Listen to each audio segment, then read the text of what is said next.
For those of you who have never been to Tokyo, the city is bustling and busy up until midnight.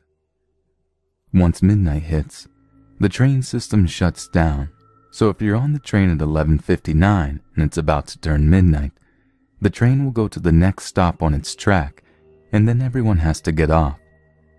You spend many nights in Tokyo planning how late you can stay out and still get home without having to walk 3 to 4 stops distance. This night my friend and I messed up and ended up having to get off the Yamanote line, probably the most famous line in Tokyo, 4 stops before where we lived. Knowing only the vague direction we had to head home, east, we got off at a station at midnight and started walking. Around the corner from the station there was a businessman in his 30s or so, face down on the ground. Now in Japan it is not uncommon for people to get drunk and pass out in public places, so I didn't think anything of it and went up to him to ask him if he was okay. After asking him a few times if he was all right, he neither moved nor responded, and then I noticed that not only was he sprawled out on the ground, but his cell phone was also several feet away from his outstretched hand, as if he had just collapsed while on his phone. Not sure what to do, I looked to my friend for help. At that exact moment, a car came zooming down the narrow street and stopped at a grinding halt by us. The driver, a young Japanese guy, looked at us first, then looked at the man on the ground. He asked the man if he was all right and got no response. Then the situation hit him, and he saw me and my friend, 2 foreigners, standing over what could have been a dead man on the ground. He clearly got spooked and drove off without pushing the issue further. Based on how strange the situation was, and how impossible it would be to explain even in English and not look like we had hurt or killed the guy, my friend and I decided to get out of there as quickly as possible, and we took off, following the tracks as best we could to get home ASAP. About 20 minutes later, near the next station, who do we run into smoking a cigarette? The guy who had pulled up in the car next to us. He seemed visibly still shaken. He glanced at me, and I at him, and once he realized where he had saw me from, he put his cigarette out at inhuman speed, got in his car, and sped off. That was the last we saw of him. For years my friend and I would randomly discuss what had happened to the guy in the car, as well as if the guy in the street was actually dead or not. I wish I would have helped the guy on the ground, but I was a scared college student afraid of being put in Japanese jail.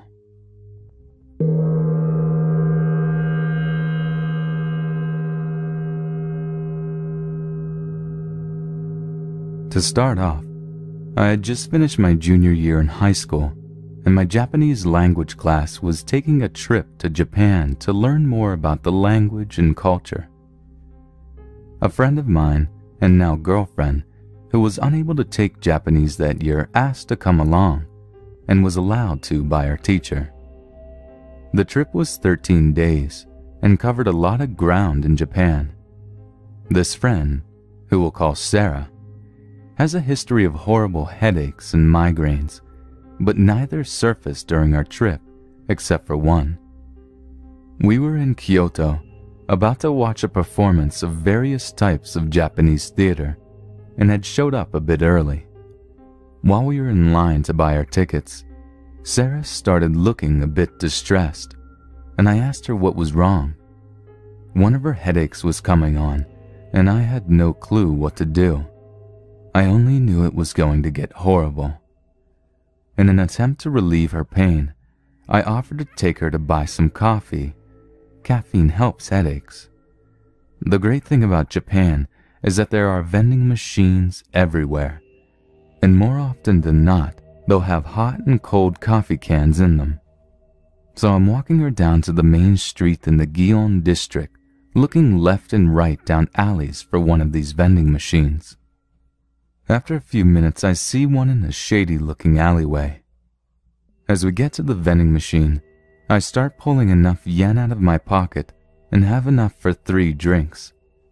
I was relatively hot, so I ended up buying a Coke for myself and 2 coffees for her, the other just in case it happens again. As she's picking up the cans from the vending area, I notice a man out of the corner of my eye, roughly 25 feet down. He gets up from the wall he was leaning on and starts making his way down towards us. Naturally, I shrug it off and assume he is going in one of the buildings in the alley. We start walking back to the theater house by means of the alleys because they were much quieter and Sarah was having a horrible headache by the time we got to the machine. The guy's still following us. No big deal. I'm sure he's got a house up here, I thought. I hadn't looked back for a while, and when I did, the guy was about 10 feet away from us. That's when I was able to get a good look at him before turning away. Black dress shirt, dark blue jeans, kind of a generic but unfriendly face, and his eyes were trained on Sarah. At this point, I got every shade of red alert going off in my head, but I have absolutely no clue what I would do should I have to intervene.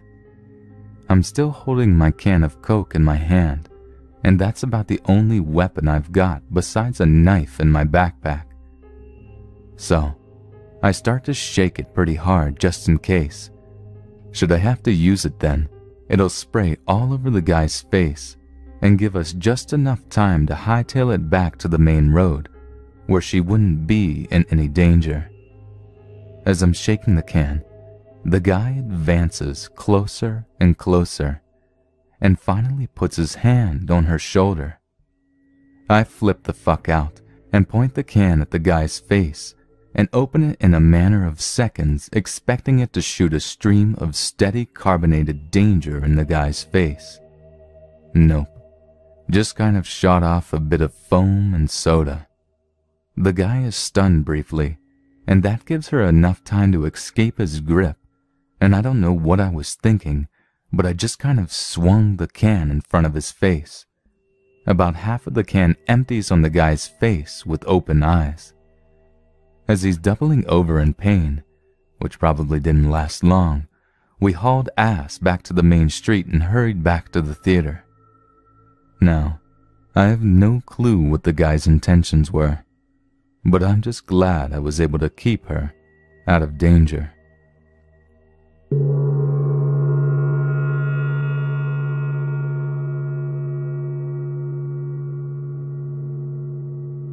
So I recently went on a trip with my family to Japan. Overall, I really enjoyed myself and thought it was a beautiful country. But one thing happened to me that kind of puts me off. I had recently got out of the hospital before we went on the trip. Recently meaning 2 days out of the hospital. I got my appendix removed and blood sucked out of my stomach. So as you can probably imagine, I was not in the best shape and very sore and incredibly fucking tired. My family had decided that they would go out and explore a temple, but I decided to stay back in the hotel because I was in too much pain and needed to rest. About 2-ish hours after my family had left, I decided I was hungry. Seeing a 7-Eleven out my hotel window, I decided to go and get something to eat because it wasn't too much of a walk and there was no room service or anything.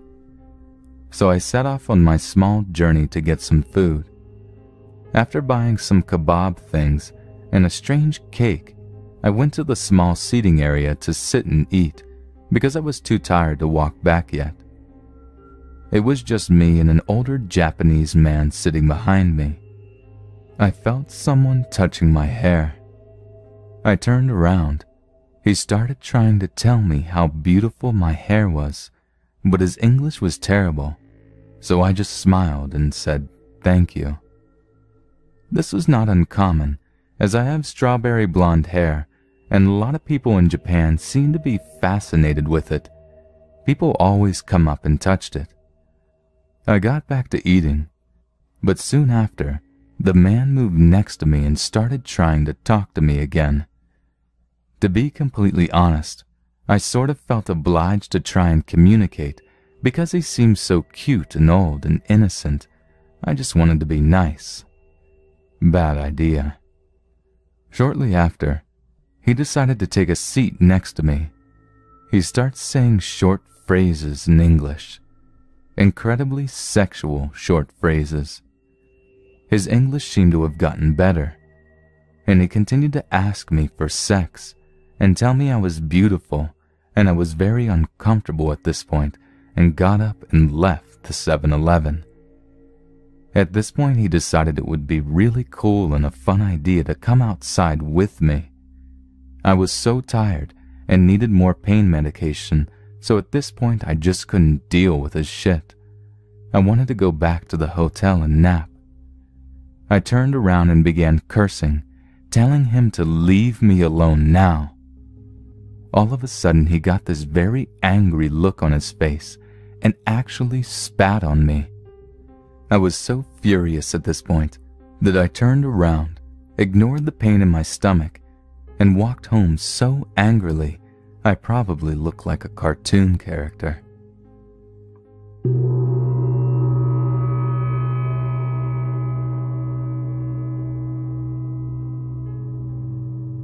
This is about something that happened to me when I was a baby, but my mom still counts it as one of the scariest events of her life. For a little backstory, both my parents were Marines stationed in Okinawa in the 80s. That's where they met, married, and where I was born. Once I was born, my mom opted for honorable discharge, but stayed in Okinawa with me as dependents. At the time, there was nothing available in base housing, so my parents had a small apartment out in town. Both of my parents still agreed that their time in Japan was the best of their lives and had many friends, both Marines and Japanese. And according to them, I was a very popular baby with their Japanese friends, with my blonde hair and blue eyes. One night when I was about 4 months old, my dad had to go for a training exercise, leaving my mom and I alone for a week or more. My mom had no problem with this, as they lived in a very safe neighborhood. So safe that they had once witnessed a 4-year-old child walking home alone from his grandmother's house at 3 a.m., and no one thought anything of it. Well, my dad had been gone for a few days, and one night my mom said that a strange noise woke her up. She said it wasn't very loud, but the Corps had kind of programmed her into being a very light sleeper. Thinking that I had woken up for a night feeding, she came to my room.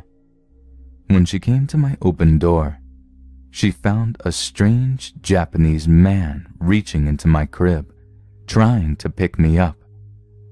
Now here's where I think the story starts to take a slight turn to comical in retrospect. According to my dad, the weather in Japan was extremely hot and extremely humid, even in the middle of night. So my mom had the habit of sleeping naked to avoid overheating. So my mom is standing in her apartment, naked, watching a strange man trying to pick up her infant in the middle of the night. And bless that woman, her first reaction was to pick up my dad's aluminum baseball bat and chase the man from the apartment, screaming in English and what little Japanese she knew. She rechecked all the locks and spent the rest of the night sleeping on the floor next to my crib. The next day, feeling a little less shaken, she told one of her closest Japanese friends. The woman told her that she needed to be very careful and watch over me because blonde babies sell for a lot of money on the Japanese black market. After that, my mom insisted that my crib be moved back into my parents' room, and they continued to live in the same apartment without incident until a family emergency forced my mom to come back stateside. This story always makes me chuckle a little, just imagining my mother, stark naked and screaming like a banshee chasing some guy with a bat. But it's a little chilling to think what might have happened to me if she hadn't been such a light sleeper.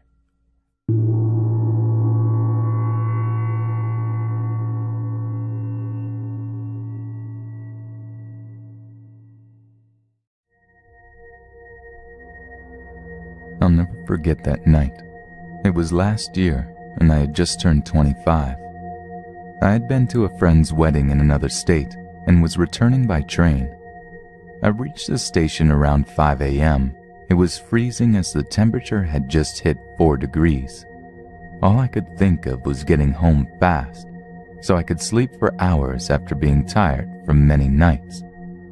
I generally avoid traveling home alone in the dark, but it was impossible to wait at the station until sunrise because 1 hour seemed like a very long time, so I decided to get a taxi.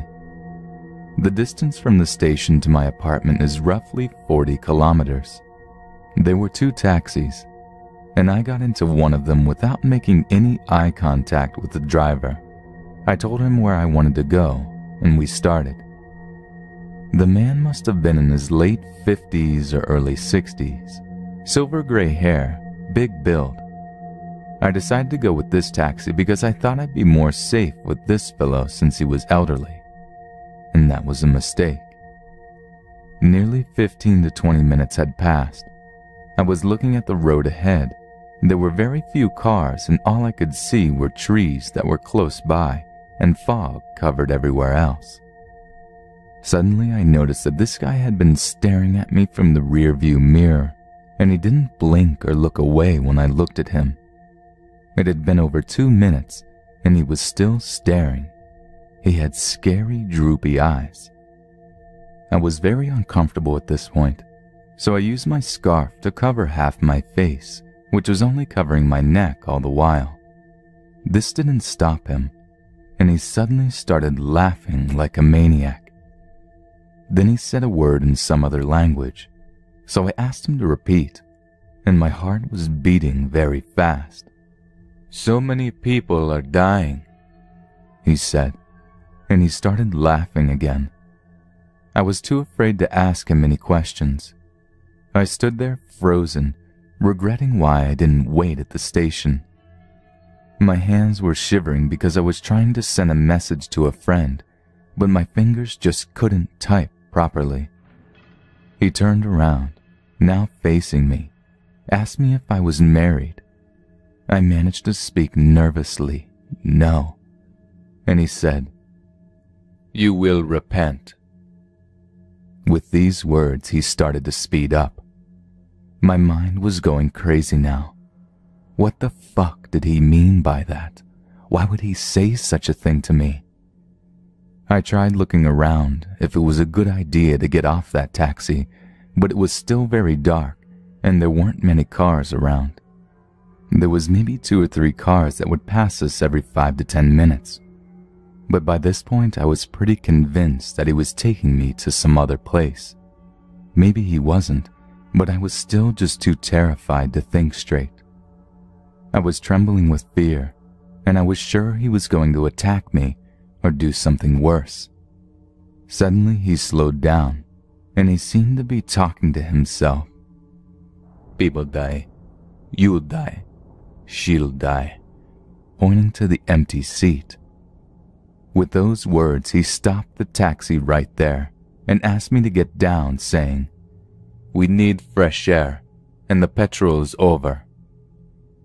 He wasn't drunk, but he had been hallucinating since he kept blabbering, looking at the empty seat, and was laughing for no reason. Arguing with him could make him annoyed, so I decided to do as he said until I got some help, or maybe I could stop him in some other way by agreeing to all his demands. I got out of the taxi, and so did he. Now he was right in front of me, but at a car-length distance, holding a lit torch, pointing it at his neck and repeating, "You will repent." I was almost crying due to fear, but running was impossible because I could have been run over by some car due to the fog, and my mind was not working properly by this point.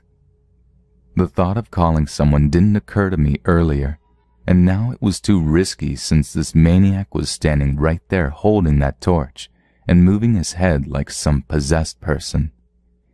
It felt like a scene from a horror movie, and his eyes appeared bigger than normal due to the torchlight that illuminated his creepy and now serious face. He said something again, which I didn't understand. I was sure he was going to kill me or torment me before that. I was extremely restless and looking around everywhere for help. To my relief, there was a car passing by and it stopped there looking at us just standing in the middle of the road. The random passerby came running to me and asked me to go towards his car where his daughter, who was nearly my age, opened the door. The insane cab driver ran back to his taxi and drove off in seconds. I was still breathing heavily and told them what had happened in the last 30 or 40 minutes. They told me I was going in the opposite direction of my destination, and it was not a safe area since many incidences had already occurred with girls in that area. I was right.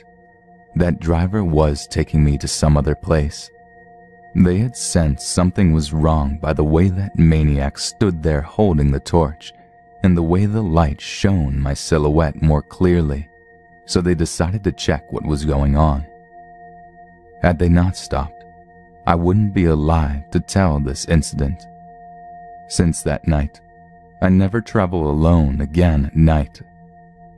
I'm thankful that those people who saved my life stopped, and sometimes we see many people who say they need help, but we fear it could be a trap and we don't stop. Had they thought the same thing, I'd be dead.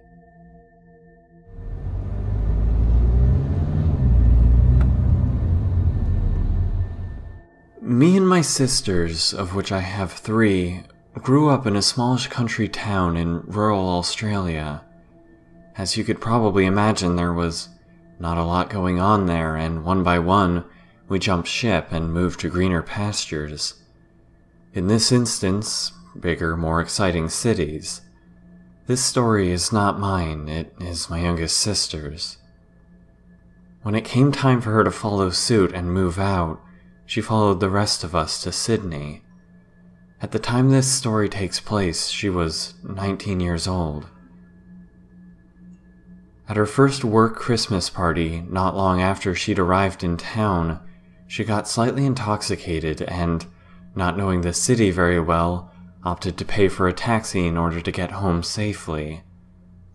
She left the party, flagged one down, jumped in the front seat next to the driver, advised her destination, and began making polite conversation. As she tells it, the driver was fine at first, but before too long he began turning the conversation to her looks and her job, telling her that she was gorgeous and asking if she did any modeling. She laughed it off and told him no. It was at this point that, while driving the taxi, he reached underneath her seat, pulled out a camera, and started taking her photo.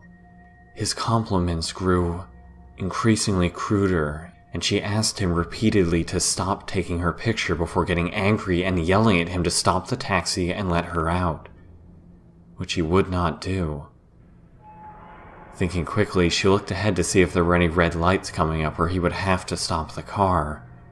Luckily, there was one fast approaching. The driver slowed down gradually rather than driving to the light and stopping, all the while continuing to take her photo. When he was finally moving slow enough that she felt she could exit the car without injuring herself, she opened the door and jumped out. He was moving slowly enough at this point that, thankfully, she was not injured.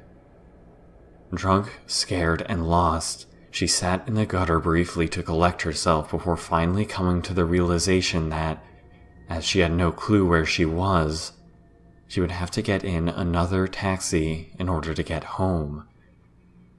Reluctantly, she flagged down another car, this time getting in the back seat and once again advising her destination. The driver of the second car saw that she had been crying and was visibly shaken up, and asked her what had happened and if she was all right. She explained the events. The driver paused for a moment before informing her that the first driver had been taking her in the complete opposite direction of where she had told him she needed to go. Attempts were made to find out who this guy was and report him. However, as my sister was drunk and new to the city, she was not able to provide enough specific information, i.e. location, exact time, taxi company, description of driver, etc. Since this incident, whenever she has no other option but to get a taxi home, the first thing she does after getting in the car is take a photo of the driver's license with her phone. It makes my skin crawl to think that the guy who did this is more than likely still driving taxis in Sydney, and that this is heralded as being the safest way to get home if you're a young woman and it's late at night.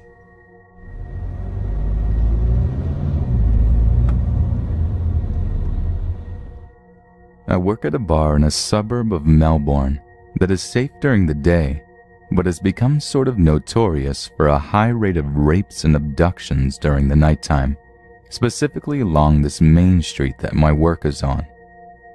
I often work night shifts or late shifts. Tonight I even finished at 11. For some context, I am a petite 19-year-old girl. I got out of work at 11 and started to walk down the street, which is quite well lit in some parts, but quite dark in others, and began looking to hail a taxi.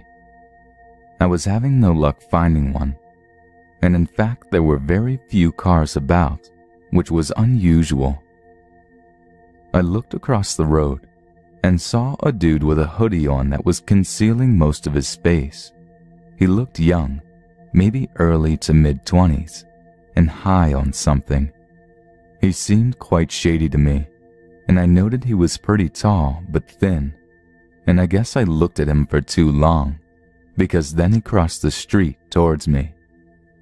I stopped looking at him and started walking sort of fast down the street, looking behind me to keep my eye on his distance and to now more desperately get in a taxi. I turned around to look at him, and to my relief he was walking into a side street. I stepped onto the street trying to get a better view down the road when he came back around from the side street. My stomach dropped as I saw he was now with two more guys. I started to walk really fast now, and they began to walk after me. I was walking as fast as I could without jogging. I was getting really panicked and was thinking of hailing down any car to ask someone for help. The three men were getting closer, and they were shouting at me, but my anxiety sunk in and I didn't hear what they said. It was only white noise. A taxi with its lights off drove past, and I ran out into the middle of the road. The driver said he was finished for the day and wasn't taking any more customers. I told him I was being followed and asked if I could sit in his car for a second to feel safe. He let me in the taxi and drove 20 meters away and told me to get out. The men were all still there. I begged him to take me out of sight a little further down the road. He noticed how scared I was then and had got concerned and fatherly. The taxi driver was extremely lovely and refused to let me get out of his car until he found me another taxi to take me home. He drove around with me for a few minutes until we found one. He beeped the other cab down and explained the situation to him. I thanked him profusely and we swapped cars. The next driver was also incredibly nice. He said he had a young daughter and got quite upset and angry thinking about how people can take away your right to feel safe. I had felt like I was in real danger, and I'm so thankful they were there and it helped me out.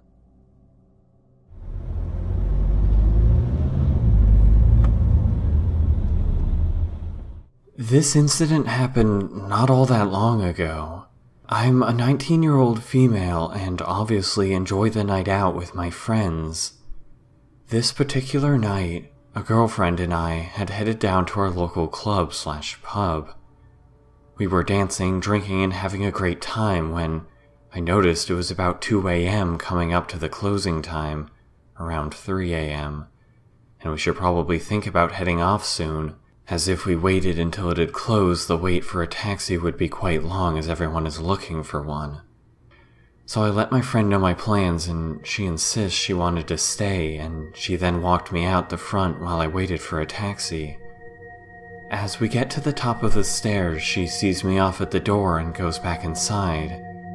I say goodbye to the bouncers, as I said it's our local, and start walking over to the next taxi in the line. As I start approaching the taxi, I hear my friend call me from behind. She still has my bank cards and money, luckily. I walk back to the door to get them off her and then say goodbye again. This time, as I turn to leave, the bouncer says to me, "You may want to take the second taxi in the line." Upon me questioning him, he doesn't seem to have a reason behind his advice and just insists I trust him. I'm from Australia, and taxis usually wait in lines, and you have to take the next taxi in line as part of fairness. I explained to the bouncer not only will taxi driver number 1 not be happy, but taxi number 2 may not take my fare for no valid reason. Annoying, I know. Me, being 19 and naive, think to myself, I only live around the corner, I have my phone, what's the worst that could happen, right? Wrong. I took the first taxi in line, and there were no immediate alarm bells. He didn't seem different than any other taxi driver, not exactly polite nor rude, just a taxi driver. We are a few minutes into the fare, driving along the coastlines to my suburb when, all of a sudden, he pulls the taxi over to the side of the road and starts walking around to my door. At this point, I'm so confused as to what is going on. First thought maybe there's a flat tire, until he opens my door. I asked him what he's doing, and he replies, "We're going to the beach." Alarm bells and red flags went off left, right, and center. I grabbed my phone and dialed 000 right away and told him I was calling the police. He started to panic and told me not to be silly, and he just wanted some quality time. He reached for my arm to try and get me out of the car. I pushed him away, closed the door, and waited to be connected. I read a lot about people who are polite to creepers in these situations, but I was anything but. At this point, I was connected with someone from emergency who asked what my emergency was, and I said I needed assistance and gave her my address. She then proceeded to tell me I needed to call the police assistance line if it wasn't an emergency. I responded with, "Well, it's about to be if you don't get someone down here." She assured a car was on the way and to get out of the car. We were only a minute or two down the road from where we departed, and usually there are 3 or 4 squad cars there preparing for the end of the night antics. I knew I would have assistance in no time. While all this was happening, he was walking back to his driver's side and attempting to get back in. I don't know if he would have driven away with me in the car, kicked me out, or what, but I got out and he sped off. I kicked myself for not getting his taxi ID, which is something I usually do. I kicked myself even more for not listening to the bouncer who, I see now, obviously had a good reason for me to not get in this car. I rang my friend and asked her to stay on the phone with me. I just told her I was still outside waiting for the taxi and got bored. She offered to come and wait, but I insisted I was fine. Once the police came, they took me home and asked what had happened. They took a statement from me, but there wasn't much they could do as I didn't get a license plate or taxi ID. The most I could provide was his appearance and taxi company. I didn't tell anyone about this situation except for my then friend, now boyfriend, who was a little shaken up by this. I hate thinking about what could have happened that night, and how lucky I am that it didn't. About 2 months on, my boyfriend, his housemate, and my sister arranged a cab to pick us up from my boyfriend's place, and take us to the same venue this all happened at. And who was the driver? Yep, same guy. I didn't say anything at the time to anyone because I knew that wouldn't have turned out well, but this time I got his ID and plate number and reported it to the police the next day. Apparently, this wasn't the first complaint they've had against this particular driver, but it was the furthest he had gone. Most of the other complaints were creepy remarks, etc. From what I know, the police made contact with the taxi company and informed them of the situation, and I don't know the outcome from then. I have definitely learned my lesson from this.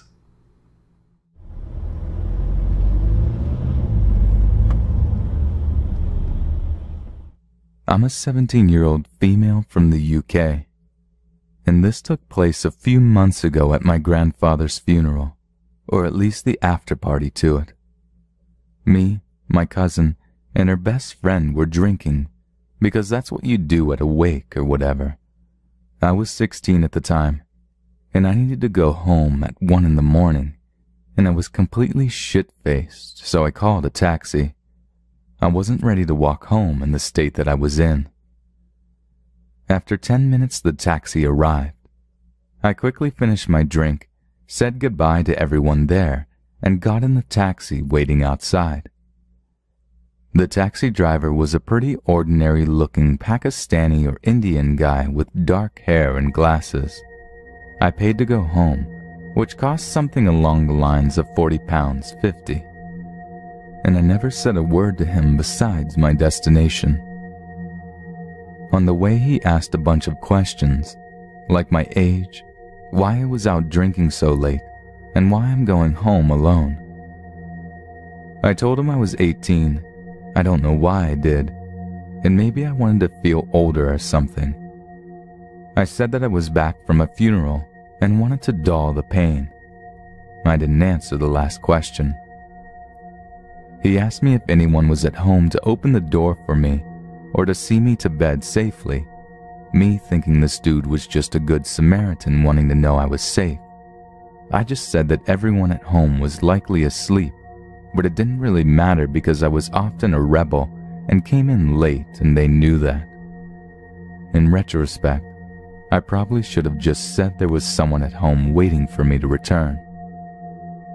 Around halfway through the journey home, the driver drove past a turn he was meant to be taking. I told him, and he just said this way was much quicker, and he didn't want to waste my time. Wrong turn after wrong turn, and he used the same excuse every time. This way is much quicker, and don't worry about it.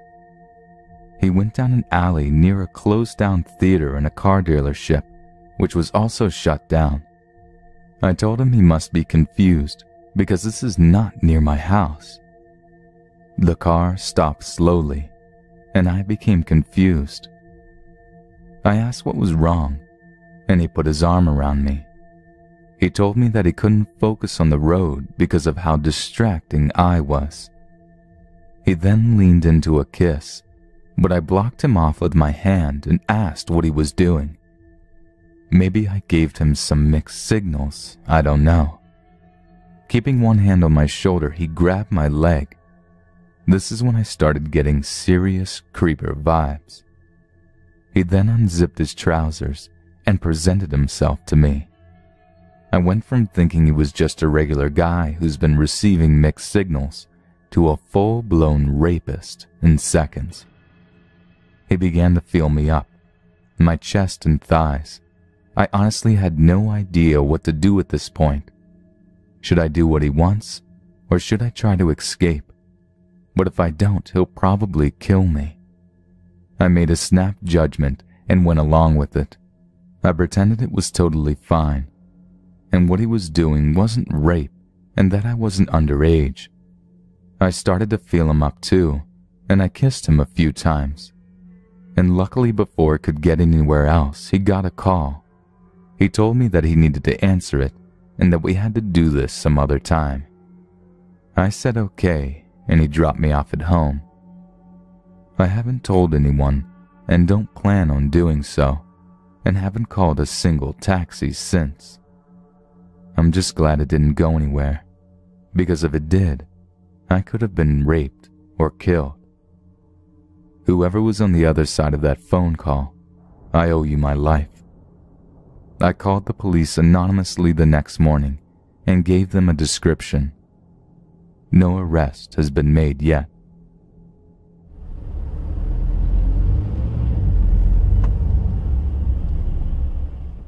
My husband and I were stopping over in New York before heading to our temporary home of Poland. We had been living there for about a year and are originally from Australia. We'd spent the past year traveling throughout some of the more shady parts of Europe, so we thought we were generally prepared for any weird incidents. We were tired as we walked through JFK, ignoring everyone who wanted us to take their special taxi. We went outside and waited in the line with all the other irritated travelers. When it was our turn, the taxi driver got out and left.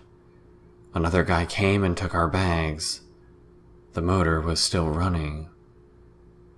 I didn't really think anything of it and didn't really care at that point. However, I insisted I take my own bag and tried to open the trunk. "No!" He snapped at me. I was startled and said it was okay, I'll just sit with it on my lap. My husband and I traveled light, so we only had one suitcase between us. "Can you open the trunk?" my husband asked the guy. "Otherwise, there's no room for us." The guy already looked pissed, and all we were asking him to do was his job. I was already looking around for another cab because I couldn't be bothered. "Fine," the guy snapped and basically ripped the trunk open. I hadn't gotten into the car yet. It was kind of a paranoid thing that I never get into a taxi alone as a result of some kidnapping stories in Greece of a similar nature, so I waited. And I saw what was in the trunk. It wasn't all over the flooring, just on one side. I instantly felt ill. It looked a lot like blood. The spot was wet and I stared blankly. With the dim light, I could just make out various other stains of similar but darker colors. I had barely begun to process it all before the suitcase was in and the trunk door was slammed. I was now wide awake and did not want to get in that taxi. Everything was wrong and this was a mistake. "What's the holdup? Get in!" The taxi stand dude yelled at us, as equally pissed off passengers behind were eagerly awaiting their ride. I tried to get my husband's attention, but he was already in the back seat. If this were a horror movie and I was watching, I'd be screaming at myself, "Don't get in the cab!" So I got in the taxi with my bag on my lap. I clutched it as we spun around corners, went forward sharply, and had brakes slamming. I felt sick and couldn't stop thinking about what I had seen. Was it real? Halfway through my haze, I realized this was not the way. I mean, far be it for me to tell taxi drivers in their own city where the hell they're going, but I like to be prepared and I like to know where I am. And we were not taking the tourist scenic route where they charge you a lot of dough. This guy was just going the wrong way. "You're going the wrong way." The words fell out of my mouth. The guy said nothing. He didn't flinch, didn't move. "What?" my husband asked me. "We are going the wrong way," I shouted. "Are we going the wrong way?" my husband asked. "We are going the wrong way!" I shouted again. My husband, not one to take shit from anyone, said, "Hey, man, don't think you can screw with us. We're not paying you more than we agreed upon, so stop fucking around and take us where we're going or we're going to call the cops." He had no idea why I was freaking out. I didn't care about the money. I just thought we were a pawn in this guy's master plan. We were going to swim with the fishes in the Hudson or something because I was going crazy and my mind was wandering. There was blood in the trunk. This guy's going to kill us with his driving, although he had nothing on Romanian taxi drivers, and maybe planning on it for later or in some warehouse with all of his serial killer cab driver friends. The driver immediately slammed on the brakes at a set of lights. I'm pretty sure this taxi we're in is not a taxi, I muttered to myself, but then the cab driver spoke up. Do you see this sign? This is a motherfucking taxi, he snapped. Then do your motherfucking job, my husband snapped at him without a second thought. Perhaps the guy thought this was too much trouble, one loudmouth Aussie bogan and his crazy wife, because now we turned around and we were going the right way. We get to the hotel and I made sure to check the trunk again, but it was darker now and I couldn't see anything clearly, except for lots of shredded rags with a deep rust color, staining them all.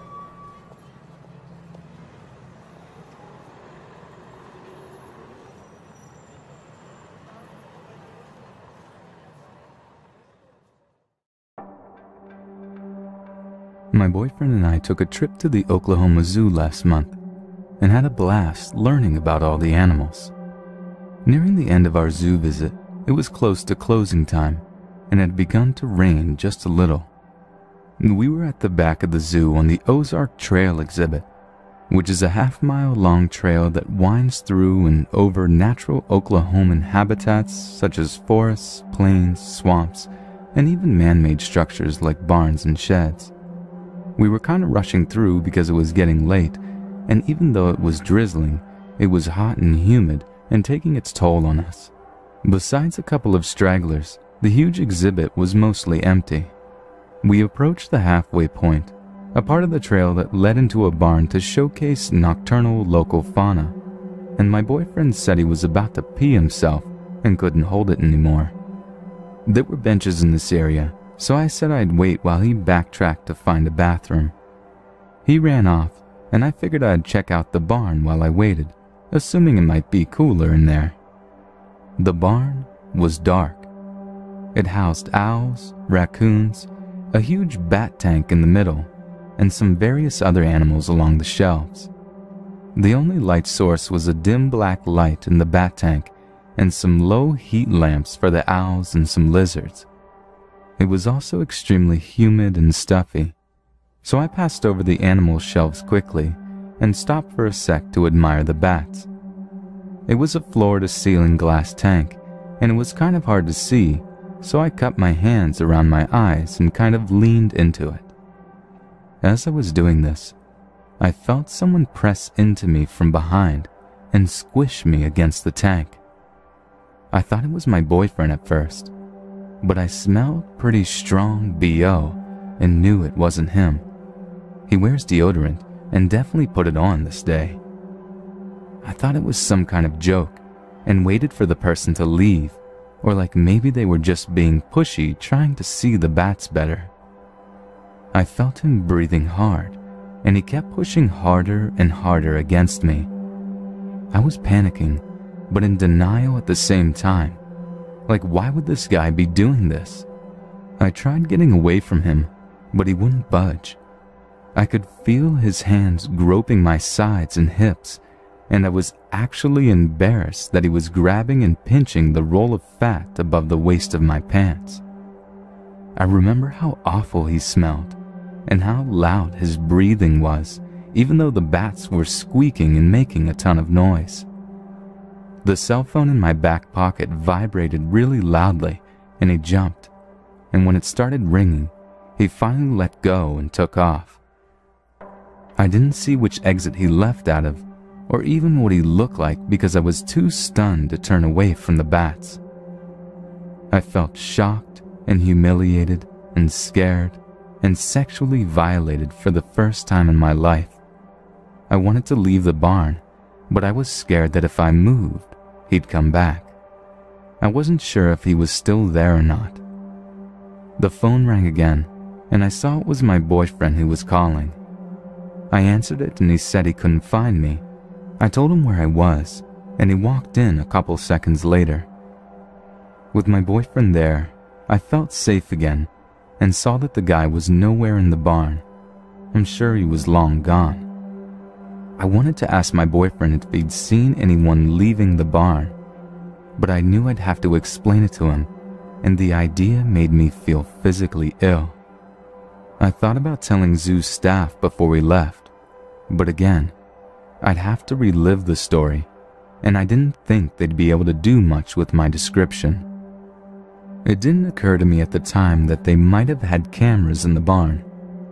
I did eventually speak over the phone with park security a couple of days after and leave an anonymous tip about the barn. They wanted me to make a report with the police, but I declined. I feel better about it now and thought I'd say something to you all. I haven't told my boyfriend or anyone but the zoo security, and I don't think I will anytime soon.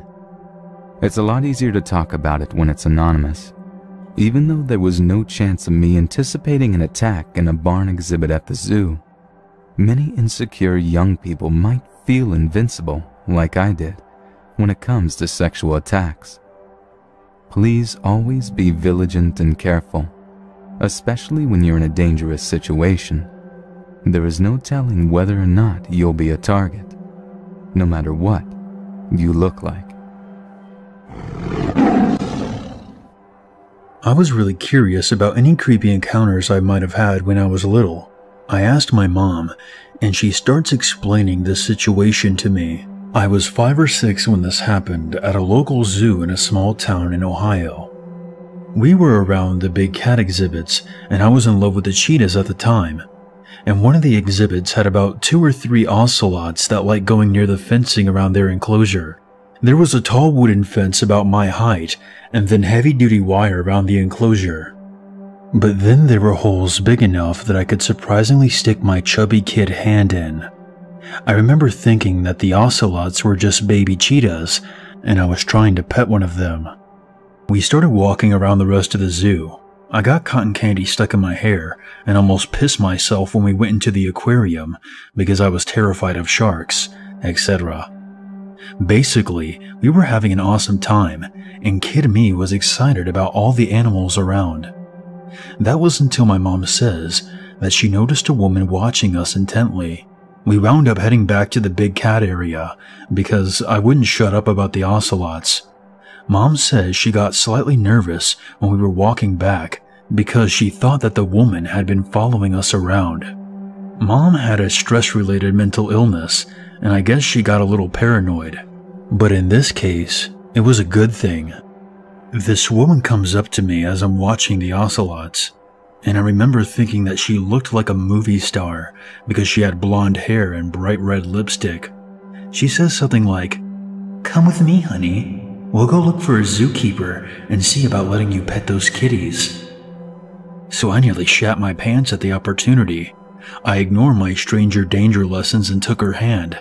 As I'm walking, I remember getting this feeling that I'm going to disappoint the hell out of my mother because I know going off with a stranger is bad. But ocelots, man. I'm just beginning to get led away when I hear my mom shout. I turn around, and this is where things get hazy. I remember seeing my intimidating, frizzy red-haired giant Amazon of a mother barreling towards me and the blonde lady through a crowd. Mom scoops me up and I wave goodbye to the woman as she stumbles away looking pissed off. And that's where the memory fades out. Mom says she had to physically wrench me from the woman because she kept yelling, "This lady is trying to take my baby." I started crying when the woman tried to lead me away again, and apparently I shouted that she wasn't my mother. Looking back on this, I just feel really emotional about it, and I thank my mother profusely like an ass, because I now realize what a close call it had been. I'm a young woman, just turned legal adult in my country. I'm pansexual and I have a girlfriend. I'll call her Cassie in this story. I'll tell you now that I have ASD and SPD, which is sensory processing disorder. Loud crowds and sounds can easily disorient me and caused me to have a meltdown where I am unable to talk properly or at all. It's not that I'm a socially anxious person or that I'm non-confrontational. I'm exactly the opposite, but my neurological disorder comes into play. Cassie and I, for our 1-year anniversary date, decided to go camping for a long weekend. We ended up straying outside of the capital's limits, and we decided to go to the zoo the next day, and I, having an almost childish love of animals, was eager to go and see everything. The day arrives, and it's a very hot and clear day, so we both dress in tank tops and shorts to keep cool.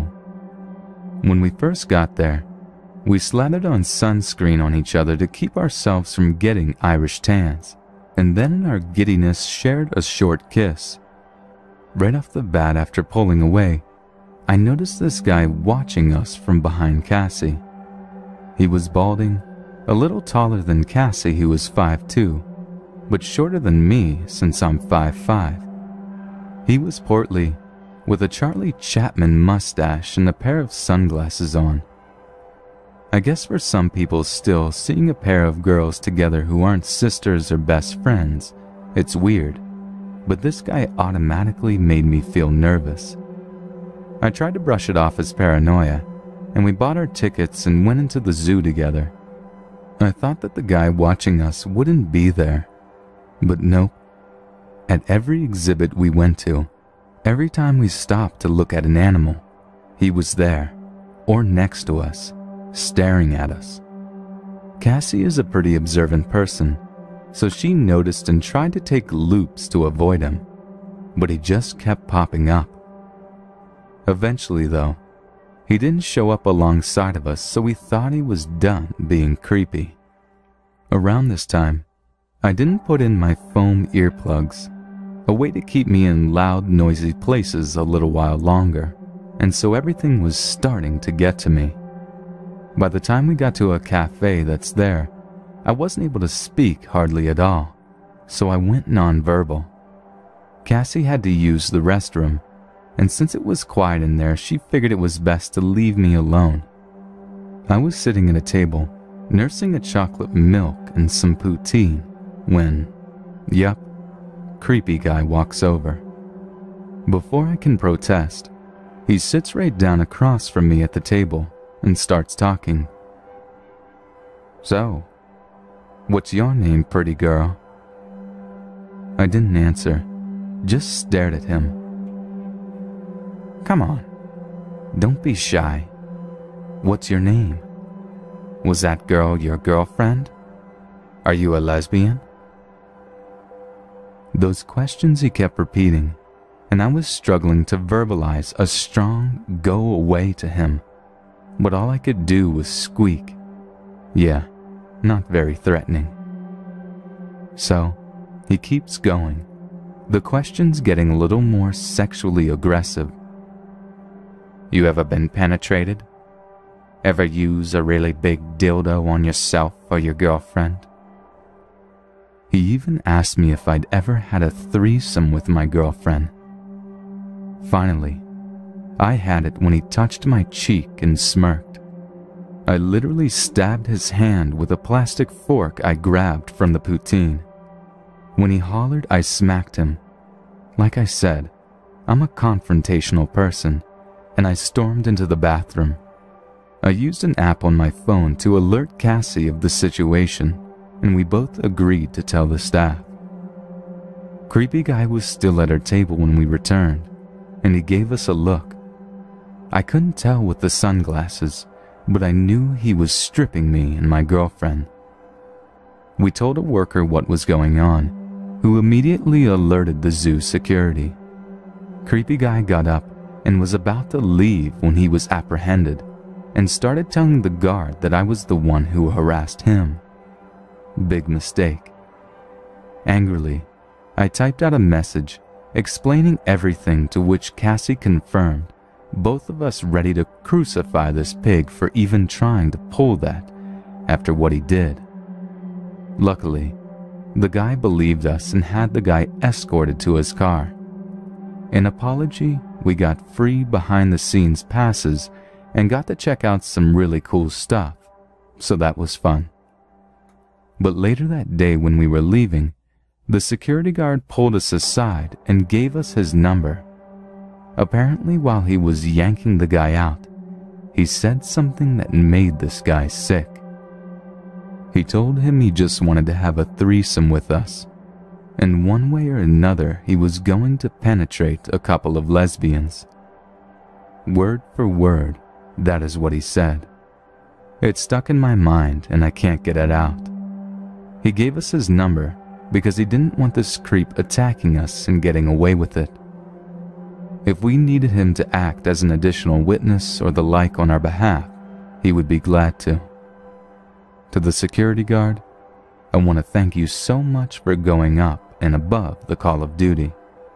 Luckily, this guy never harassed us again, and I hadn't seen him since the zoo.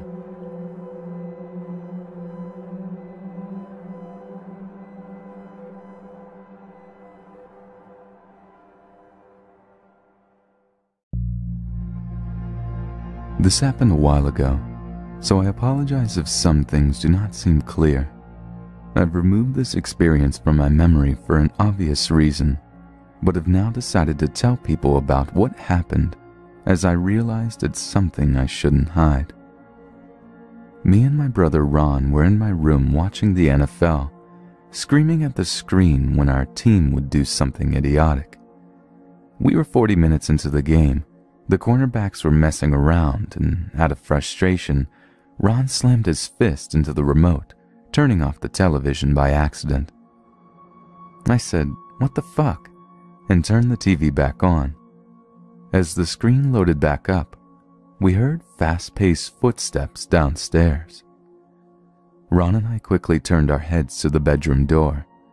I turned down the volume to hear the noises clearer. I think someone's inside," Ron said. I could hear the stutter in his voice. He was anxious. "No, it's probably just the dog," I sighed. Ron, however, was a lot more cautious. He walked over to the door and locked it. The click it made obviously alerted the intruder. At the time, though, I brushed it off as my Jack Russell Terrier. We heard even more footsteps. Ron whispered, "That's not a dog." Ron, being nervous, put me on edge, so I agreed with him and turned off the bedroom lights. Ron ran around the room trying to find some sort of object that we could use as a weapon. I sat next to the door with my ear placed on our wall. They were thin, so if there was anyone inside the house, I would hear it. Nothing happened. It was just dead silence with our heavy breathing. "Take a look," Ron said. He had his phone turned on just in case we needed to phone 911. I lay on my chest and looked through the gap under the bedroom door. I saw blackness, but I could see faded boots down the upstairs hall. I felt my hands shaking as I pushed myself back up to my feet. I tiptoed to Ron, who was waiting anxiously for the answer. "Someone's here," I whispered as low as I could. Ron's face went pale as he stared into nothingness. At one point, I thought he was going to black out on me. I pulled Ron over to our window. I quietly opened the window and looked down at the grass, 2 stories below my current position. Ron was still in a different world, as if he blocked himself from reality, leaving the responsibility to me. I tried not to pay much attention to him and instead focused on escaping. I took Ron's phone out of his hand as he crouched on the carpet. He had installed one of those applications where specific fingerprints can enter the phone. I took his hand, which was shockingly freezing, and held his pointing finger on the screen. I jumped out of my skin when the phone let out a loud beep, and all of a sudden, I could hear footsteps running straight to the bedroom. I quickly typed in 911 and put one leg out of the window. I heard thumps on my bedroom door and shouting. He was shouting, "I'm going to kill you." I landed on the porch roof and shouted at Ron to snap him back into action.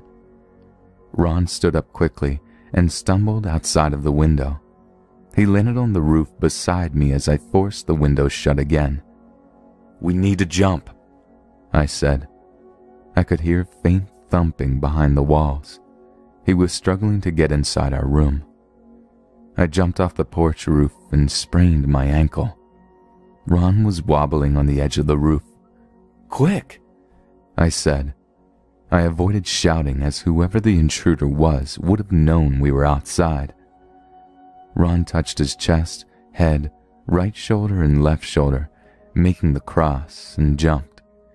He rolled when he landed on the floor and rubbed his neck as we ran blocks.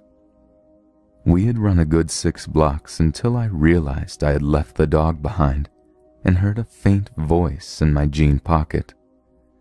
I pulled out the phone to hear a woman asking if I was still there.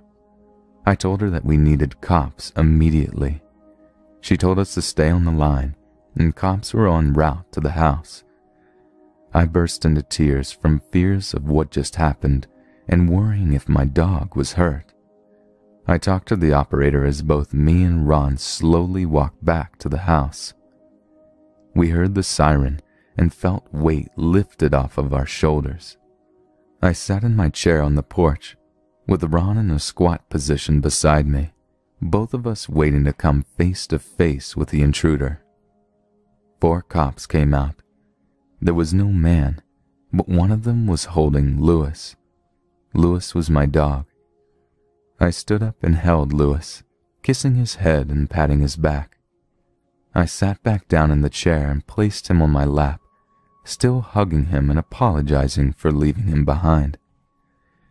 The cops explained that there was nobody inside, and there was nothing stolen either. In fact, they explained there was nothing there that would have proven someone invaded our property. And they never found him, but I can assure you I haven't had one good night's sleep since. Every night I lock my door and keep my dog with me in my room. Ron installed some CCTV cameras in both of our houses. We both agreed to never speak about it again.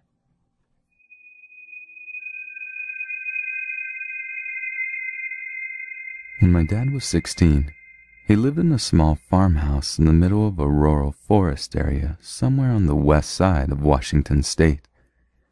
It was late at night, and he was watching TV in his basement when he heard the animals in the pens outside begin to whine and make frightened noises. My dad went up to the first floor and looked out the window. He didn't see anything abnormal, just the animals, frightened. He figured it was the rain because of the past few hours it had been coming down pretty hard. As he was about to turn away, however, he saw something that made him freeze. A man had popped up from a crouching position among the sheep and was now staring directly at my dad. They both met eyes for a few seconds before the man darted off in the surrounding forest. My father was filled with fear and worry. He wanted to wake his parents, but they probably wouldn't believe him and tell him to go to sleep because he was imagining things.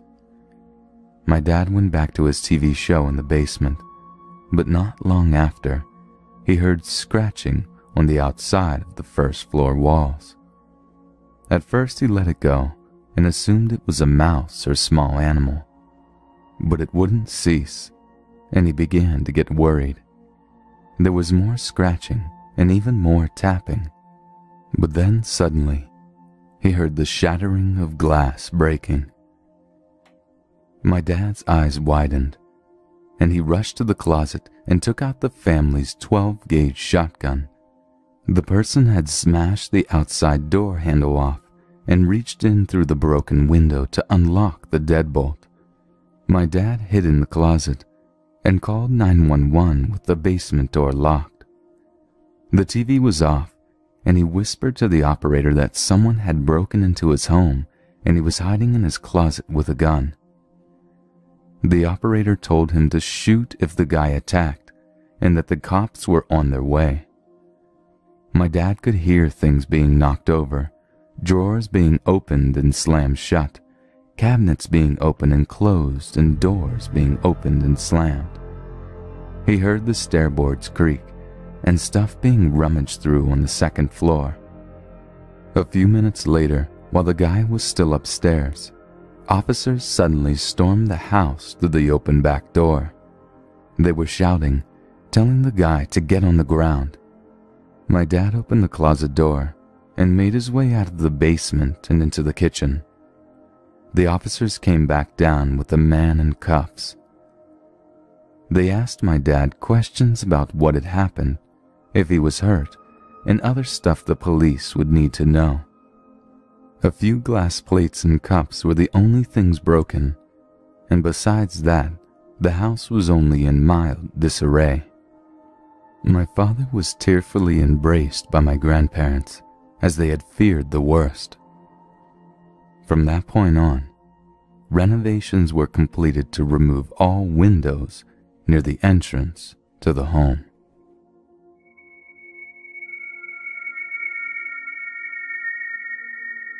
To give you some background, I'm generally not easily scared. I like to stretch my mind and see how far I can go. Zombie nightmares? No problem. Scary movies? I've watched them all. I did notice, however, that there's one thing that keeps repeating in my dreams. I'm terrified of home invasions. If I ever dream about someone uninvited in my house, I freeze.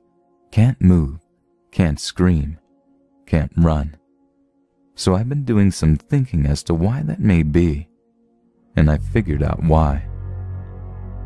As a child, I lived in a fairly well-off town in Israel, right on the edge of it, that was separated from a not-so-well-off city by a large field. When I was about 5 or 6, I would sleep in my room with the door open so that I could see into my parents' room across the hall, since it made me feel safer. There would be this thing, though. I would wake up in the middle of the night for no particular reason and just stare at the doorway. Then after a few seconds, I would see a silhouette of a person passing by, sometimes pausing at the doorway for a brief second before continuing. It scared the shit out of me, and I would force myself to cry so that my parents would come and check on me. They never found anything and attributed it to bad dreams. This probably happened 4 to 5 times. About a year later, my parents woke up one day to find the drawers in my dad's desk completely out and empty. My dad asked my mom whether she messed around with them. Clearly she didn't. We installed an alarm system. Honestly, with the alarm system, it was worse. One night I woke up, again for no apparent reason, and a second later, this piercing tone rang through the house and wouldn't stop. I freaked out, jumped out of my bed, and looked towards my parents' room. Just then I see a silhouette of a person sprinting across my doorway, down the hallway. By the time my parents got out of their bed, the person was already out of the house, leaving the large door to the house wide open. This happened 3 fucking times. We started getting preemptive. We got one of those motion sensors that play a recorded message when activated. My mom recorded, "Get out of here, you fucking thief," type message, and put it next to the main door of the house. One night I wake up, again for no apparent reason, although I think I know why by now. And 2 seconds later I hear my mom's recorded message cursing at the thief. A few seconds later I hear footsteps of someone running away. At least it worked. And that was the last time that happened. When I was 13, we moved to another country, but would always go back in the summer to visit our extended family and typically stayed at my grandma's. One of my favorite things to do is to stay up late at my grandma's house in Tel Aviv, in the living room, and watch National Geographic after everyone went to sleep. I don't know why, I just found it very relaxing. I was about 14, watching National Geographic at 2 a.m., and I get that fucking feeling. The one that made me wake up when I was little for no apparent reason, except I was awake. I concluded that it was probably nothing, but just in case, I put both of my hands up and middle fingered the whole room slowly. I figured if anyone was watching me, they would have gone away after seeing that. Yeah, right. So at around 3 a.m., I decided to go up to my bed on the second floor. But on my way there, I noticed my mom's bag is on the table. I considered moving it somewhere further away from the window, in case someone wanted to grab it with a broomstick or something. I decide not to, because it's probably not gonna happen, and what if she woke up, couldn't find it, freaked out and called the police? So I'm in my bed, reading a book about ghosts, as I was pretty spiritual at 14 and really wanted to believe. I say in my mind, okay, if you guys are real, give me a sign. The light flickers a little. That could be anything. I'm going to need a bigger sign. At that moment, I hear a huge boom from downstairs. I come out of my room at the same time my mom comes out of her room and my grandma comes out of hers. They ask me why I'm making so much noise. I tell them that I'm not, and that I think there's somebody downstairs. My mom tells me, nonsense, it must just be... Boom. My mom begins to freak out and starts screaming things like, "Get out of here, you thief!" Deja vu. And just in general screaming in the direction of the first floor. After a few minutes, she goes down, and with all the irony in the world, the window is broken, and the bag on the table is gone.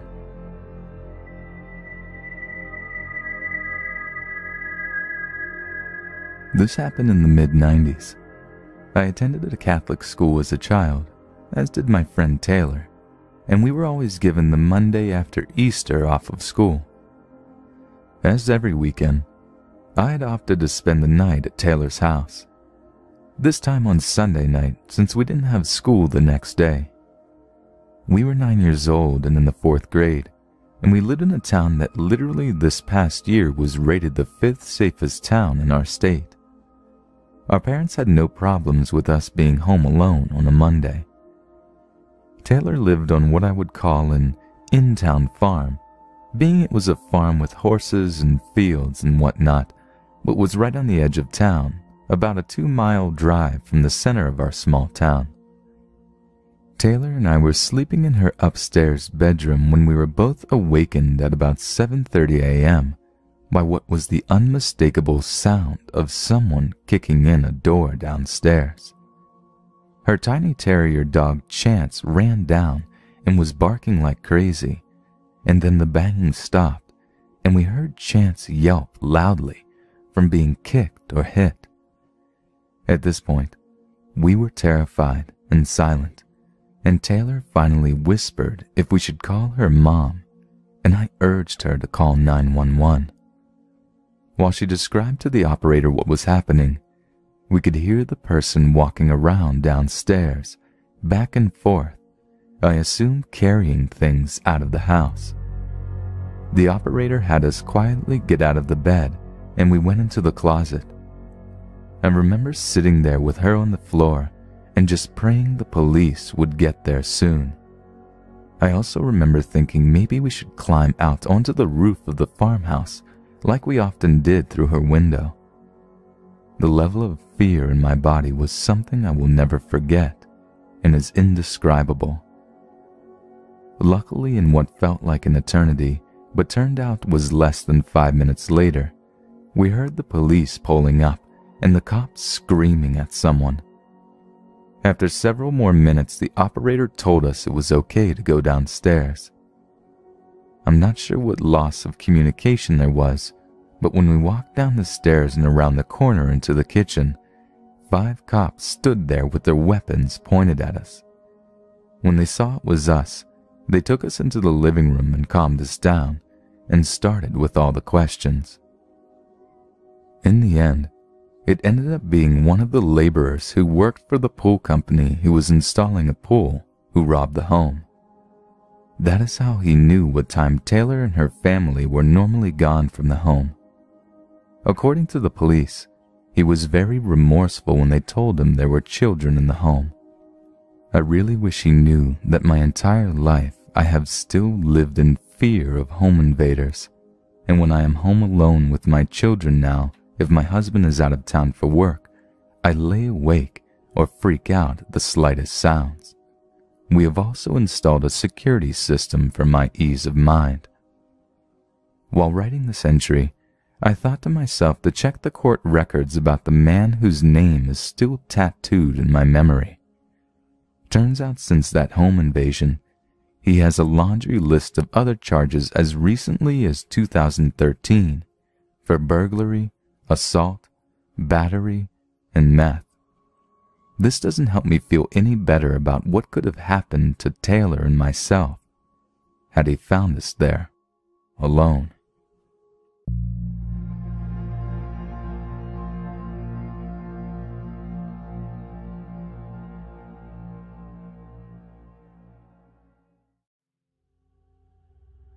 So I work at a pizza place, usually inside as my insurance does not cover claims when driving for business.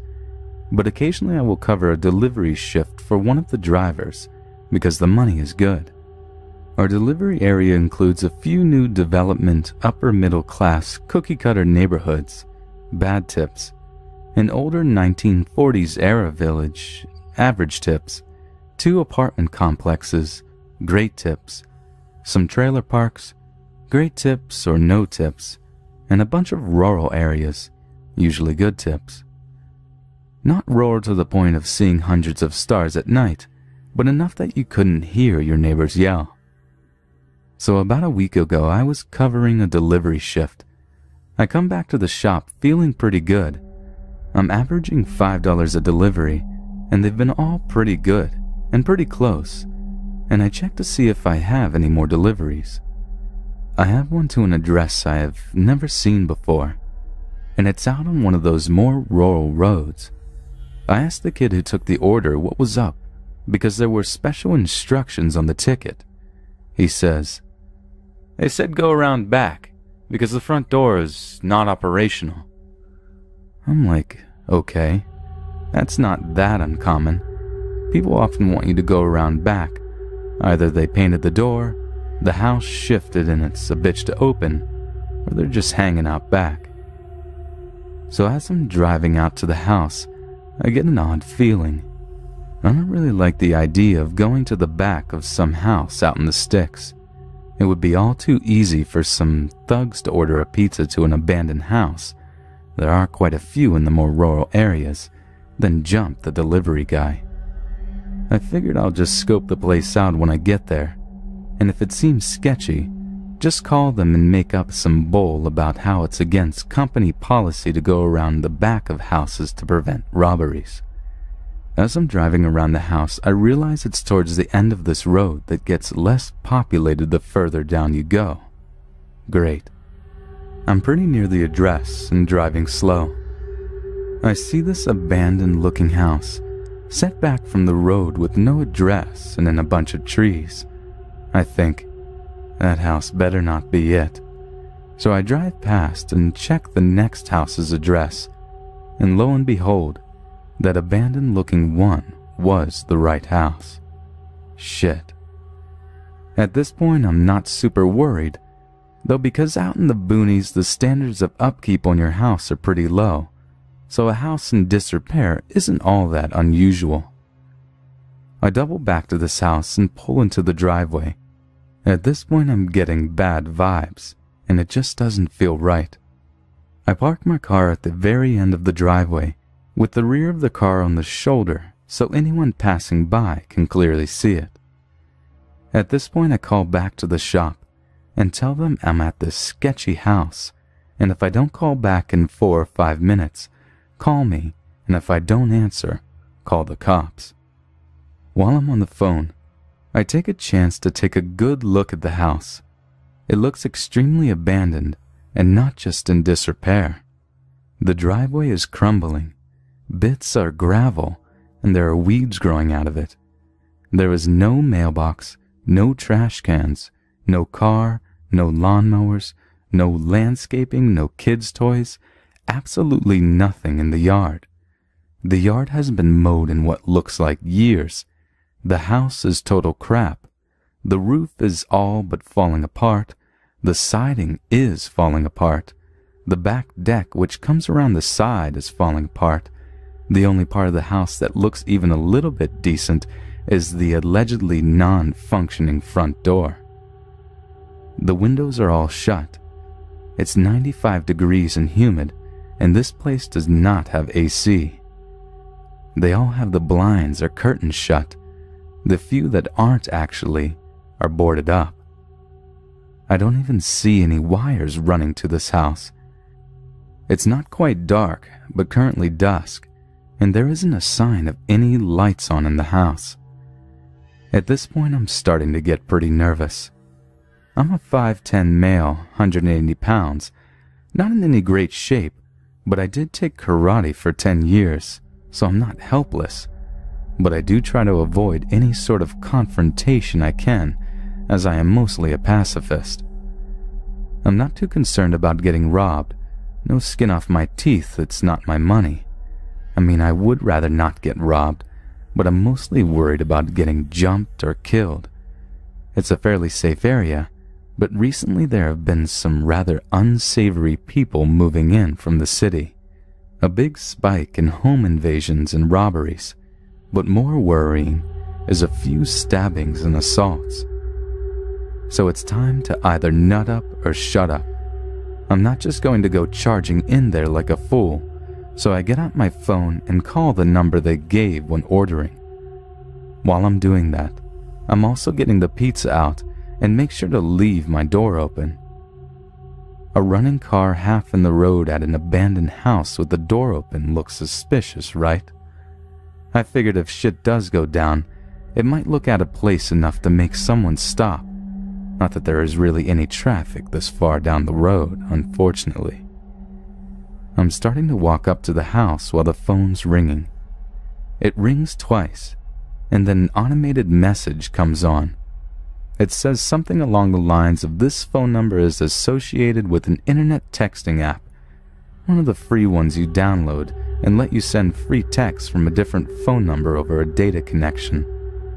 We have had issues with people using numbers from those services for pranks in the past. This is a huge red flag. My heart is now pounding in my throat, and my whole body is telling me to bail. I don't want to get a reputation of being a flaky bitch as a driver and lose any future delivery shifts, and that is why I've not bailed yet. So I'm just standing there holding a pizza, looking at this house but not wanting to venture around to the back of it. I'm hoping that the resident will look out the window and come out by the road to get their food. I begin looking at the front windows, checking for any signs of life. I see a blind go up on the one window next to the front door, and a really creepy-looking guy with a hat pulled low and big sunglasses on is looking out. Now remember, he is in a completely dark house surrounded by trees, at dusk. There is no reason for him to be wearing sunglasses. I also see what appears to be a big guy standing behind him in the room. This could have been anything, though. When he sees me looking, he mouths something and he darts away, presumably towards the alleged broken front door. At this point, I noped the fuck out. I had stayed pretty close to the car, so it was only a few steps away, and I jumped into the driver's seat and threw the pizza into my passenger seat, something I would never do since I'm really anal about keeping my car clean. I slam it into reverse, before I get the clutch all the way in, so I grind my gears a little, again something I never do. Without looking, I simultaneously slam and lock my door and floor it backwards onto the main road, slipping my clutch horribly, but at this point I don't care. I don't want to fuck around and risk a stall. I didn't even check for cross traffic, really stupid on this part, and I start to drive away and look back at the house. The screen door on the outside of the front door is now open, but the front is still shut. The guy isn't out in the yard yelling to wait or come back or anything. He's just gone. So I pull over a little ways up the road to call back to the shop and tell them I'm all good and I'll elaborate when I get back. The people never called back to inquire about their food. People usually call if their pizza is 15 minutes late, and these people never got it, so it's really strange they didn't call. Pretty much confirming they were up to no good. After telling my coworkers about it, we conclude it was definitely a robbery at the very least. So we put the address and phone number on our no delivery list and ate their pizza. I doubt I would have actually gotten murdered or anything. Robbed with maybe a gun pulled or a little roughing up, yes. It was still very unnerving. Especially that I could have easily gotten into some serious trouble by just doing my job. Especially if those idiots picked a slightly less abandoned house to set up at.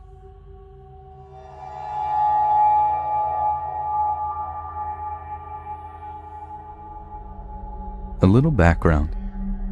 I used to work for an armored car company years ago, and was part of a 3-man highway ATM crew. We would go out every night and drive to small towns around our base city, restocking ATMs, so the route took us to some very quiet areas sometimes. On one such winter night, we were on the way out of town and decided to stop to get some food at Subway. It was almost closing time for them, and we got there maybe 10 minutes before, and I could see 3 customers still inside. My driver had already had his bag lunch, so I went in with my partner. Immediately, something didn't feel right. One customer who was just getting his sandwich was okay. He paid and left. The other 2, well, first of all, they looked like they'd crawled out of a dumpster. And the second they saw us, they backed away from the counter and waited. I looked at the young girl behind the counter, and she gave me a look that said, "Please don't leave." And then I looked back at the 2, who were now nervously whispering between themselves and eyeing the guns on our belts. I said to my partner, "We have lots of time. Let's just eat here." He looked at them and agreed. I radioed the driver, and we sat at the nearest booth, kind of daring them to pull something.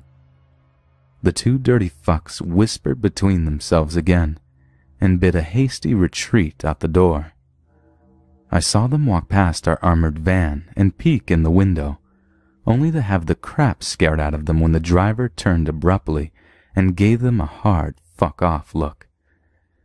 As soon as they were gone, I asked the girl what the deal was, and she said they had come in several minutes before we got there. Apparently they kept hanging around, waiting until all the other customers had left, never spoke to her at all, just stared. We suggested she call the police and wait there until they showed up. After descriptions were given, the cops told her about some robberies that had been happening around the area, and it sounded like the same 2 guys. So I am in full belief that had we not come by when we did, they would have probably pulled a knife on her and robbed the joint.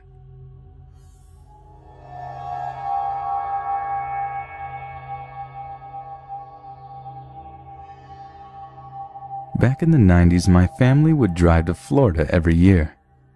Typically, it was my father, mother, brother, and myself who would drive down to spend a week with my grandparents, who would snowbird in St. Pete Beach. My parents were having a lot of problems in 1996 and 97, So when I was 8 or 9, my aunt and 2 cousins, a boy and a girl, went with us to Florida. My father stayed behind. Our plan was to drive from a very small town outside of Indianapolis to St. Pete Beach through the night, which is around 18 hours. We left around 6 p.m., armed with a ton of DVDs for the new DVD player in my mom's Tahoe. The 4 kids were in the back. There were only 3 seats in the back seat, so one of us took a turn riding in the trunk area while the rest of us sat in an actual seat. The 2 boys were the ones who were fighting over the seats, so my girl cousin and I stayed in the seat while the other 2 were fighting. It was dark soon after we left, but it didn't really matter because we were all either napping or watching movies while our moms talked in the front seat. Sometime around 1 a.m., we stopped in southern Tennessee for gas. It was a small gas station, someplace that my mom had seen from the highway and that was an easy access. Because we were young, we were getting out to go to the bathroom, even if we were sleeping. My aunt took her 2 children to the bathroom first, while my little brother and I waited for my mom to fill up the car. I got out to walk around and stretch, and had the chance to really look at the gas station and surrounding area. Just behind the gas station were a few little houses. The lights were on and I could see people in them, but I didn't pay much attention to them. The station was empty except for our family and the attendant on duty in the store. It wasn't long before our aunt and cousin came back, and my older boy cousin climbed into the trunk as my aunt got into the driver's side. My sleepy little brother, my mom, and I went to the women's bathroom. My brother, around 5 at the time, wanted to go into the men's bathroom, but my mom said no. He could just come in with us. He did, but complained about it while we were in there. I went to the bathroom first, and because I was the oldest, I wanted to get outside the bathroom and look for a snack or something on my own. I stepped outside the bathroom and noticed a man at the counter. It wasn't hard to notice the guy. He was shouting at the clerk and waving a gun around. I luckily hadn't been noticed, and I slipped back into the bathroom quickly without the door closing and locking me out. My mom was finishing up, and she must have noticed my expression because she asked me what was wrong. I told her that there was a guy out there with a gun and that he was shouting at the clerk.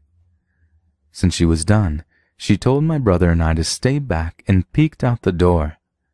She shut the door and locked it so no one would come in.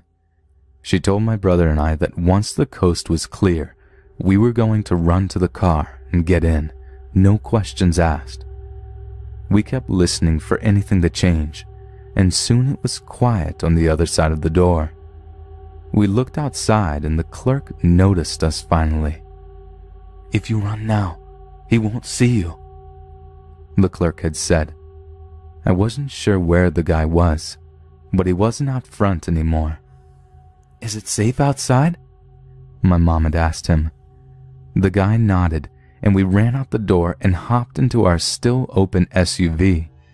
My mom shut the back door where my cousin was and the side doors as we climbed in, and climbed into the front seat incredibly quickly. "We have to go now," she told my aunt. "What's wrong?" "Go!" Before the engine turned on, I heard 2 loud bangs, and as we were driving down the street, there were police cars driving in the direction of the gas station. Finally, after we were a few miles away, we told my aunt and cousins what had happened. They said that while we were in the bathroom, they had heard what sounded like doors slamming really hard or cars backfiring. With nothing to compare it to, we didn't know what gunshots would sound like, and my aunt and cousins in the car didn't know that they should react. Living in a small town with very little violence at the time didn't prepare us for something like that. We drove through the night on edge and arrived in Florida with a sigh of relief the next day. I tried to check the news for any reports of a gas station robbery in Tennessee. When we finally came across an AM channel talking about a fatal armed robbery attempt at that exact location. The report stated that while the assailant, carrying a .45 snub-nosed revolver, was attempting to open the safe, the clerk took matters into his own hands, placing 2 rounds into the would-be robber's cervical spine, ending his life instantly. My mouth was dropped at the realization of how close to danger my family and I actually were, but realized that every action, in this case the robber, reaps an equal and opposite reaction.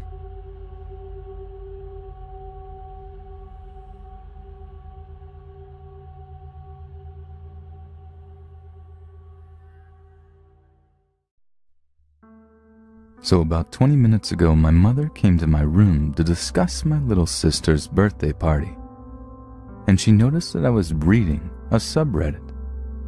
After informing her about the content of the site, she decided to tell me a story of her own.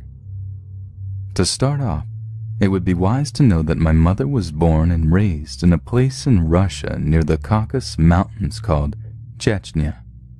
This town was pretty crime-ridden and old-fashioned, known for its eye for an eye policy, meaning that if you killed someone, you should expect your family members and or yourself to be killed as payment. Another pretty important piece of information you should know is that my Russian side of the family was very involved in the mob. My great-uncle was one of the leaders of a powerful mob back in the late 60s. I'll ask my mom for his last name, but I think it's pretty well known, and I think it starts with a K. My mom was about 20 when she decided that she'd spend her break from medical school near the Black Sea, where she had met up with some of her friends. She decided that she'd come a day early to have fun on the beach before meeting up with her friends. However, as she was sunbathing, she fell asleep and woke up with an awful heat stroke to the point that she was going to faint. She made it to the road and hailed for a cab for a few minutes until a vehicle that looked like one of those expensive private cars rolled up. I don't know if they're widely known, but they're basically taxis that look like regular cars. Despite there already being a man in the car, my mother decided to try her luck because it was either this or she would pass out on the street.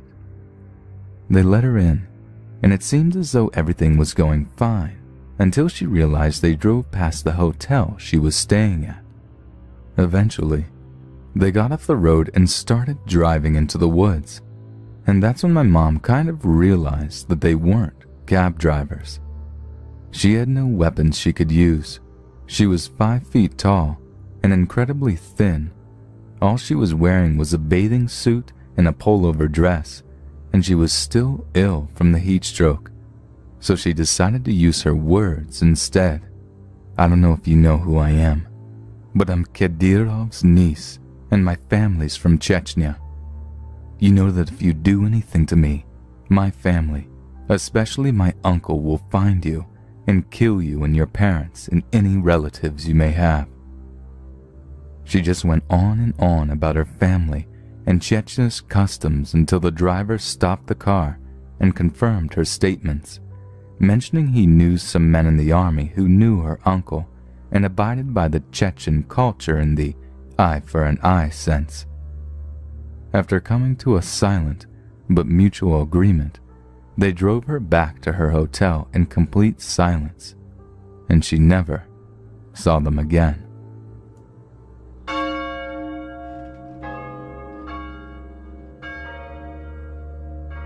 I shall preface this following story with some relevant information. Some countries have an uncommon yet terrifying kidnapping problem, but instead of asking for ransom, the perpetrators murder their victims and harvest them for their organs in order to sell them on the black market. The buyers are typically wealthy, sickly people who would otherwise be unable to find donors. Back in the late 90s, I was around 10 years old and living in Moscow, Russia. One afternoon, I was in my grandmother's room watching the news on the television. It's not that I was watching the news to stay informed, it's that there was really nothing else to watch, except for some awful Soviet-era shows. The news described a man the police were after. He was wanted for kidnapping children and harvesting their organs. A composite sketch of the man's face was shown. I grew bored, so I telephoned to my friend to go outside and play, and we did. As the sun was beginning to set, we were walking home. The path we took was shadowy, as it was through some trees between a few condominium buildings, with hot water pipes running parallel to the path. Our building was about 60 meters from where the trees cleared and the path ended. We were always cautious about our surroundings when we were outside, especially of other people, so it just came as a habit to look behind ourselves every once in a while. But something was making me really uneasy at the moment, so I looked behind me expecting to see something, and I did. Some man was behind us, maybe around 30 meters. I thought nothing of it, and looked to the front again. He seemed familiar for some reason. At that moment, I remembered the composite sketch, and I was immediately gripped by fear. I glanced behind me again, and to my horror, the man was jogging towards us, closing the gap between us. I turned to my friend, but reasoned that if I panicked and just told him to run, he may have thought I was joking, or perhaps I didn't want to arouse the man's suspicion, thinking that if he noticed my intent to run, it would have given him enough time to accelerate to a full sprint. Without hesitation, I muttered to my friend, "Someone is after us. On 3, run to our building." I didn't give him time for a reaction, figuring that if he took it as a joke, then he would just think I was trying to get an early advantage in a race game, which would be ideal. 1, 2, 3. We sprinted, never looking back. I prepared the keys and hoped that I could get open the triple doors in time. The first door we kicked open, as it was the only unlocked one. I unlocked the second door and slammed it shut behind me. I entered the passcode on the next door and stumbled into the building. We immediately laughed uncomfortably since it was both thrilling and scary, much like the times when we ran from a place where we caused mischief, and that's probably what security thought, as the guard didn't believe me. I looked out of the windows and I saw no trace of the man. Could it really have been the same man from the news?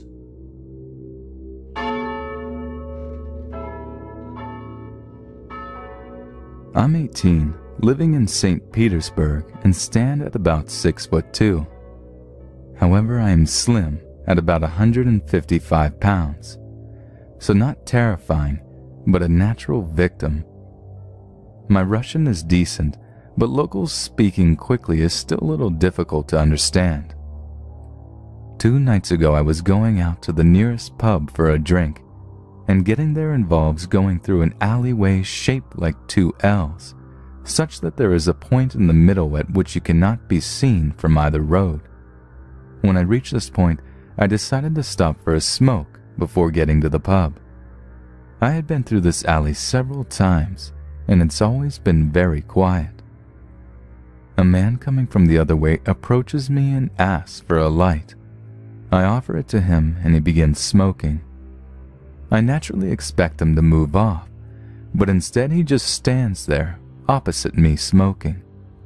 I assume he just wants smoking company, so I think nothing of it really. I will do my best to describe the guy. He was probably around 25, he stood perhaps 5'10", but much burlier than me. His longish hair and patchy stubble sent me a weird vibe almost immediately that I didn't trust. He wore heavy leather clothing, common, but the weirdest thing by far was his boots. They had fucking spurs on them. So all in all, I'm getting the feeling that this guy is a bit eccentric, but that doesn't automatically mean anything. I notice after about 10 seconds of silence that this guy isn't actually smoking. He's not inhaling the smoke at all, and it occurs to me that he had trouble lighting the thing in the first place. Again, really fucking weird. But I rationalize it and assume he must just be a relatively new smoker. He strikes up a conversation. Now I'll do my best to write a transcript here, as an English speaker would say these things, but he spoke very, very strange, something like this. You're cool, man. We should hang out, man. I've got a cool bunch of friends I chill with. We play games and shit. You'd have fun. It strikes me as a weird opener, and I'm noping the fuck out at this point, as all these weird vibes are combining into a feeling that this guy is a bit of a creeper. I reply courteously, "Sorry, mate. Got plans." This is a lie, but out of habit to make my refusals seem more valid. He continues, "No, really, dude. You should come hang out. We have a lot of fun. A lot of fun. A lot of fun." The repetition of that last bit 3 times sends shivers down my spine. It is the bit of the brief interchange that I really remember. He's leaning in now, looking directly at me. I'm creeped and resolved to get the fuck out of there. It occurs to me that because of the way he approached, he is between me and the main alley. I make to move around him, but he lifts the fucking cigarette butt up as if to burn me with it. I said to him the equivalent of, "What the fuck, mate?" Shit gets to a whole other level here. He starts speaking super fucking quickly, far too fast for me.